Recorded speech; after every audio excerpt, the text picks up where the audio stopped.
Syederalun usaha Pertashop terancam tutup pasca kenaikan harga BBM termasuk Pertamax. Pasalnya, perbedaan harga antara Pertamax dan Pertalite cukup jauh, sehingga masyarakat beralih menyerbu SPBU untuk membeli Pertalite sehingga konsumen Pertashop kian sepi. Manajer operasional Pertashop di Kecamatan Blangmangat, Lok Semawe, Naufal mengatakan dengan berubahnya harga BBM, ada selisih harga yang mencolok antara Pertalite dan Pertamax, sehingga masyarakat akhirnya lebih memilih beralih ke Pertalite dan menyerbu SPBU, sementara Pertashop sepi karena hanya menjual Pertamax.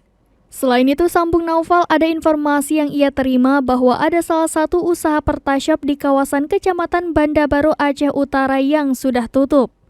Kepada Serambi pada Selasa 27 September 2022, Naufal mengatakan padahal awalnya tujuan membuka lokasi Pertashop ini untuk pemerataan BBM. Pertashop merupakan lembaga penyalur resmi berskala kecil yang menyediakan BBM non-subsidi dan produk lain dari Pertamina di daerah yang jauh dari SPBU. Sebelum ada kenaikan, penjualan rata-rata 1.500 liter per hari. Sekarang penjualannya hanya 300-400 liter per hari. Untuk sekarang bisnis Pertashop sedang lesu dibandingkan dengan sebelumnya. Ia berharap pemerintah mengizinkan Pertashop untuk menjual BBM jenis Pertalite. Sebelum BBM naik berarti sehari bisa tembus berarti sekitar 1,5 ton.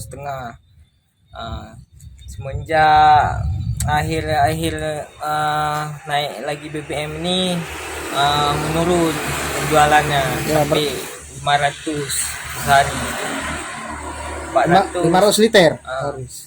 Sebelumnya bisa mencapai 1,5 ton. 1,5 ton. Sekarang penjualan turun drastis. Ketika harga naik, penjualan langsung turun bila dibandingkan dengan waktu harga sebelumnya. Dan kami berharap kepada pemerintah dapat mengkaji ulang kebijakan dari Pertashop ini yang menjual Pertamax dapat beralih menjual Pertalite. Jadi para pengusaha Pertashop ini bisa dapat berkembang dan tidak terpuruk seperti saat ini. Dari Lok Semawe, Zaki Mubarak, Serambi On TV.